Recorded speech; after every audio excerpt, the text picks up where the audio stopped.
नमस्कार बच्चों, मैं मनोज शर्मा श्री नंदलाल सूद शासकीय उत्कृष्ट विद्यालय जुन्नारदेव से। मैं आपको रसायन शास्त्र विषय में अध्याय 1 जिसका नाम है ठोस अवस्था के बारे में बताऊंगा। और ये मैं आपको पूर्व में ही जानकारी दे दूं कि यह यूनिट ब्लूप्रिंट के आधार पर 4 नंबर की है। इसमें एक एक अंक के 4 प्रश्न पूछे जाएंगे, तो 1 नंबर के लायक ही हमें परीक्षा की दृष्टि से तैयारी करना है, लेकिन नॉलेज पूरे विषय का होना चाहिए। इसके लिए हमने परीक्षा को दृष्टिगत रखते हुए ये कुछ वीडियो आपको सामने ला रहे हैं। ये क्रमशः 1, 2, 3, 4 भागों में आएंगे। उम्मीद करता हूँ कि ये वीडियो आपको पसंद आएंगे। आप इन्हें अपनी नोटबुक पे भी लिख लें और प्रॉब्लम होने पर मुझसे संपर्क करें। तो बच्चों, ठोस अवस्था यह इकाई 1 है। ठोस अवस्था के लिए मैं आपको थोड़ा सा यहाँ पर बता दूँ, आप समझने की कोशिश करें। ठोस अवस्था पदार्थ की एक अवस्था है। तो इसके अलावा पदार्थ की 3 और अवस्थाएं हैं। पहली अवस्था को हम ठोस अवस्था कहते हैं, दूसरी हम यहाँ पर द्रव और तीसरी गैस। ठोस, द्रव, गैस, यहाँ पर हम ठोस अवस्था के बारे में पढ़ेंगे। यहाँ पर थोड़ा सा समझने के लिए आप देखें कि ठोस अवस्था में यदि हम परिभाषित रूप में करें तो यहाँ पर मैं चित्र के द्वारा आपको समझाने की कोशिश कर रहा हूँ। यहाँ पर देखिए आप, ये 3 डब्बे 3 अवस्थाओं को प्रदर्शित कर रहे हैं। यदि इनमें यह कण है तो ठोस अवस्था में कण अत्यधिक पास पास हैं, अत्यधिक पास पास हैं। आपको चित्र में दिख भी रहा होगा। द्रव अवस्था में ठोस की अपेक्षा थोड़े से दूर हैं, गैस अवस्था में अत्यधिक दूर हैं। अर्थात यहाँ पर हम ठोस अवस्था के बारे में पढ़ेंगे। और यदि ठोस की हम परिभाषा देखें, ठोस अवस्था की, तो ठोस अवस्था में ठोस वे पदार्थ हैं, ये सब पदार्थ हैं, ठोस पदार्थ, द्रव पदार्थ, गैस पदार्थ। तो ठोस वे पदार्थ हैं जिनमें अवयवी कण, ये अवयवी कण कहलाता है, अत्यधिक पास पास होते हैं। यहाँ पर ये ध्यान रखना है, अवयवी कण। अवयवी कण क्या क्या हो सकते हैं? या तो वह अणु हो सकते हैं, परमाणु हो सकते हैं, या आयन हो सकते हैं। संयुक्त रूप से इन्हें हम कण कहते हैं। तो अवयवी कण कुछ भी हो सकते हैं इनमें से। तो केवल ठोस की परिभाषा, वे पदार्थ जिनमें अवयवी कण अत्यधिक पास पास होते हैं और जिनका आकार और आयतन निश्चित होता है। आकार और आयतन निश्चित होता है। जब हम इसी प्रकार से, वैसे तो यहाँ पर हमको ठोस अवस्था देखना है, लेकिन मैं आपको द्रव और गैस की भी परिभाषा बता दे रहा हूँ। इनमें आपको अंतर समझ में आ जाएगा कि ठोस वे पदार्थ हैं जिनमें आकार और आयतन निश्चित होता है। इसके अलावा जैसे आप पत्थर को रख दो, ईंट, कोई भी ठोस पदार्थ, प्लास्टिक, लोहा, लकड़ी आदि। गैस के बारे में देखिए, इसमें ठोस की अपेक्षा कण थोड़े से दूर है, गैस से पास में है, लेकिन ठोस की अपेक्षा थोड़े से दूर दूर है। तो यदि हम द्रव की परिभाषा देखें तो द्रव वे पदार्थ हैं जिनका आकार निश्चित नहीं होता, आयतन निश्चित होता है। जैसे यदि हम ये विभिन्न प्रकार के पात्र लें और इनमें 1 लीटर दूध, तेल, पानी कुछ भी डालें जो कि द्रव पदार्थ है, तो ये जिस पात्र में डाले जाएंगे उसका आकार ग्रहण कर लेते हैं। अर्थात द्रव वे पदार्थ हैं जिनका आकार निश्चित होता है, आकार निश्चित नहीं होता और आयतन निश्चित होता है। इसी प्रकार से गैस, गैस को तो जिस भी पात्र में डालो उसका आकार ग्रहण कर लेंगे। अर्थात गैस की यदि परिभाषा देखेंगे तो वे पदार्थ जिनका ना तो आकार निश्चित होता है और ना ही आयतन निश्चित होता है। तो ये बच्चों, मैंने आपको ठोस, द्रव और गैस तीनों की परिभाषा के बारे में बताया। यहाँ पर हम कक्षा 12वीं में पहला अध्याय, हमारी पहली इकाई है ठोस अवस्था, सॉलिड स्टेट, इसके बारे में पढ़ेंगे। तो सबसे पहले हम यहाँ पर देखेंगे ठोस की परिभाषा, जो मैंने आपको बताया हूँ। यहाँ पर देखिए ठोस की परिभाषा।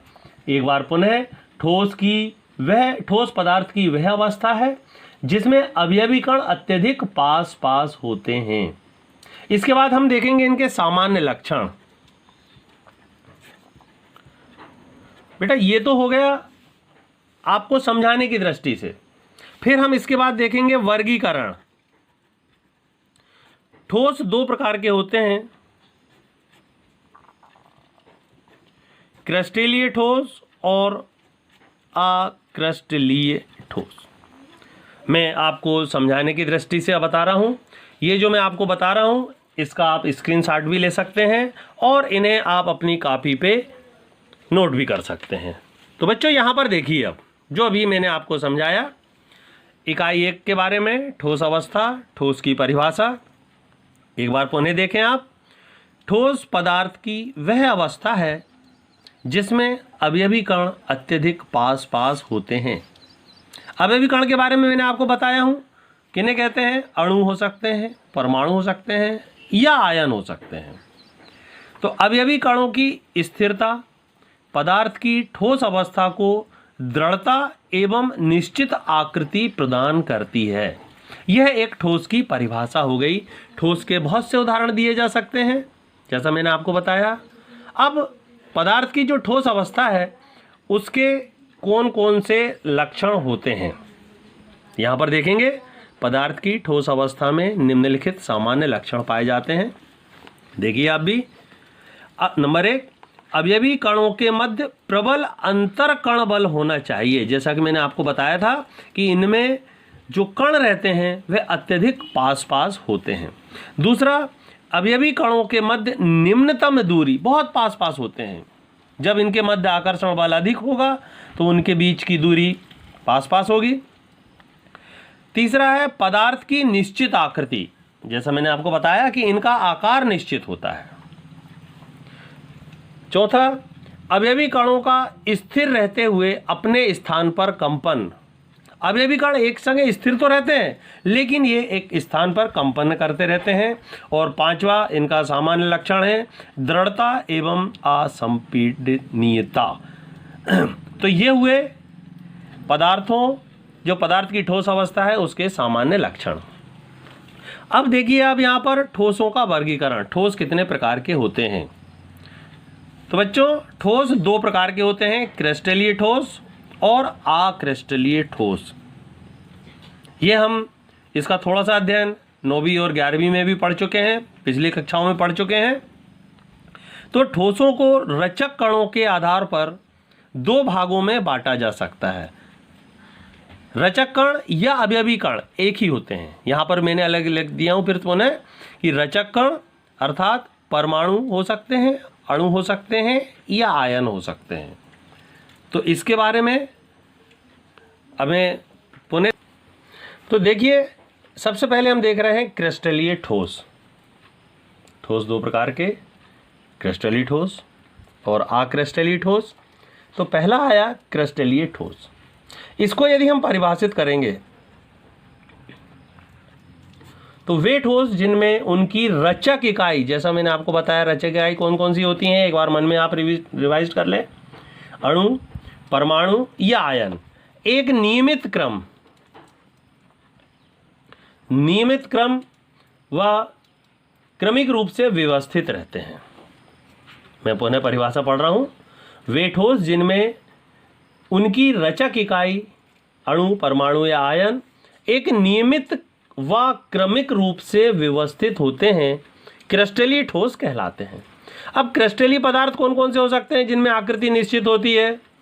नंबर 1 इंपॉर्टेंट, हीरा, सोडियम क्लोराइड। हम इस सोडियम क्लोराइड की संरचना के बारे में भी समझेंगे। सोडियम सल्फेट आदि हो सकते हैं। इनके मुख्य लक्षण भी हैं कि क्रिस्टलीय ठोसों में इनके लक्षण क्या क्या होते हैं। तो यहाँ पर हम देखेंगे, ये मैं आपको बताता हूँ कि इनमें एक ये नियमित क्रम होता है, ये तीक्ष्ण एवं निश्चित गलनांक वाले होते हैं, इनकी बाहरी सतह भी नियमित दिखाई देती है। ये विषमदेशिक होते हैं। एक हम यदि यहाँ पर सोडियम क्लोराइड की संरचना देखें, आप देखिए यह मैं एक घन बना रहा हूँ। यह एक रफ में घन बनाने का प्रकार देखिए किस प्रकार से बनाएंगे। ये कार्नर से कार्नर मिला दिए तो ये एक घनी आकृति बन गई। इनमें हम यदि डिवाइडेशन कर देंगे, ये देखिए आप यहाँ पर देखेंगे बहुत अच्छे से बन रहा है। ये आ गया,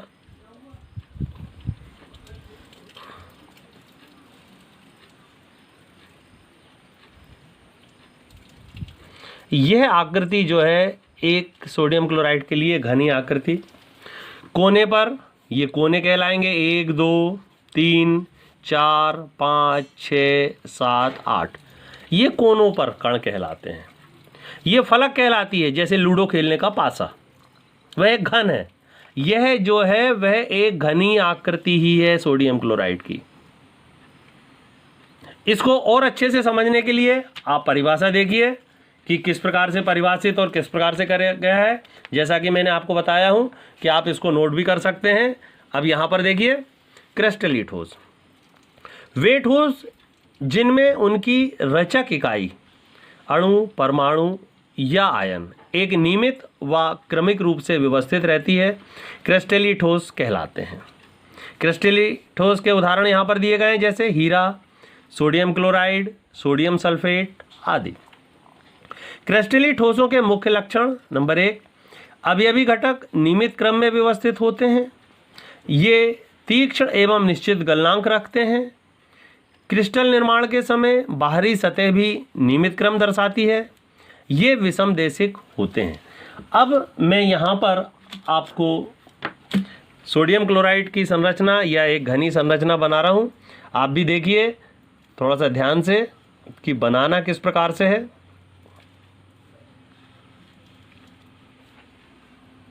एक घन की आकृति बनाना है। आप स्केल से लाइनिंग वाले पेज में और अच्छे से बना सकते हैं। 1-2 बार प्रैक्टिस करने के बाद यह बहुत अच्छे से बन जाती है।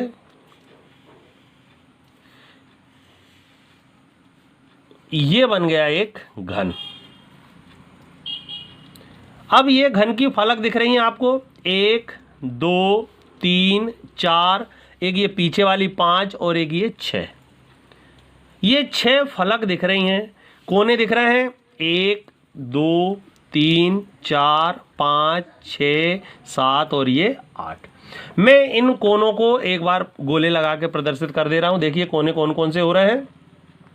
ये 1 2 3 4 5 6 7, ये 8। ये 8 कोने हुए।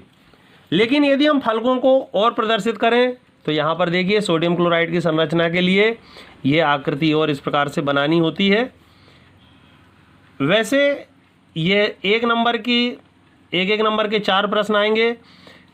सिलेबस के आधार पर यह चित्र पूछा नहीं जाता, लेकिन फिर भी आप इसको प्रैक्टिस के आधार पर दिमाग में रखना चाहिए कि हमें बनाना किस प्रकार से है। कोने से कोने मिलाना है। ये बन गई आपकी एक पूरी संरचना।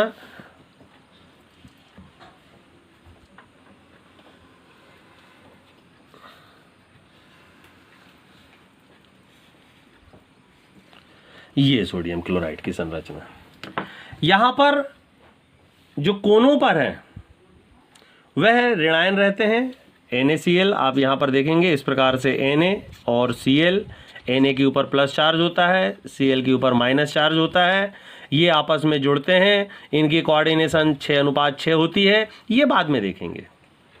प्रत्येक Cl के बीच में एक Na, अर्थात लगातार Cl नहीं होना चाहिए या लगातार Na नहीं होना चाहिए।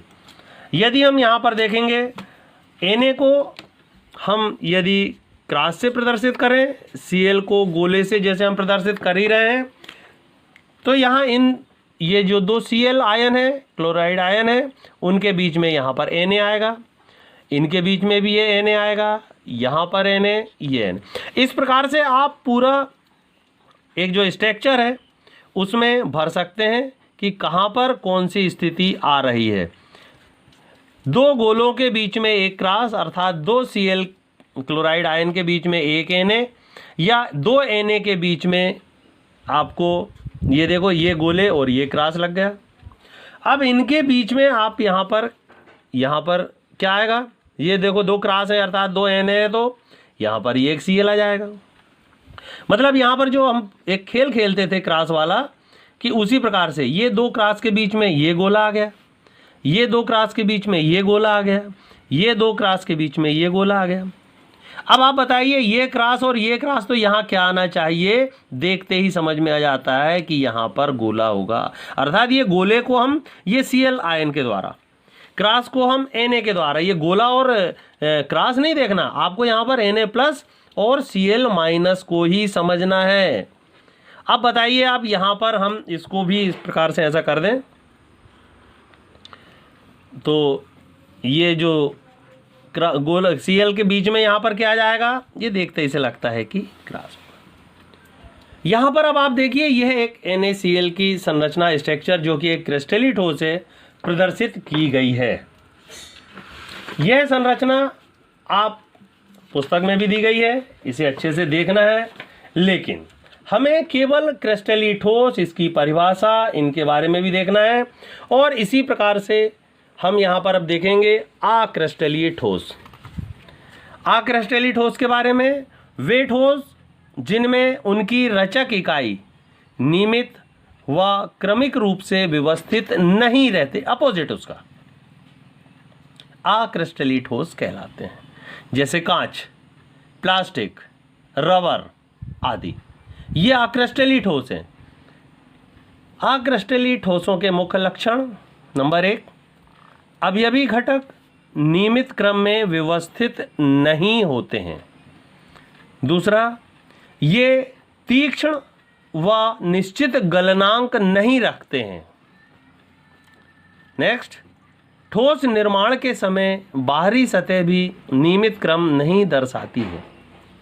नेक्स्ट, ये समदेशिक होते हैं। ये समदेशिक और विषमदेशिक क्या है इसके बारे में मैं आपको बताऊंगा बाद में। हमें यहाँ पर एक एक नंबर के लिए, चाहे वो ऑब्जेक्टिव के लिए आए या खालिस्तान के लिए पूछा जाए या सही जोड़ी या सही विकल्प या एक शब्द में उत्तर, एक एक नंबर के जो प्रश्न पूछे जाते हैं उनका ही अध्ययन करना है। तो यहाँ पर मैंने आपको क्रिस्टलीय और अक्रिस्टलीय ठोस के बारे में बताया। उम्मीद करता हूँ समझ में आया होगा, आप इन्हें नोट भी कर सकते हैं।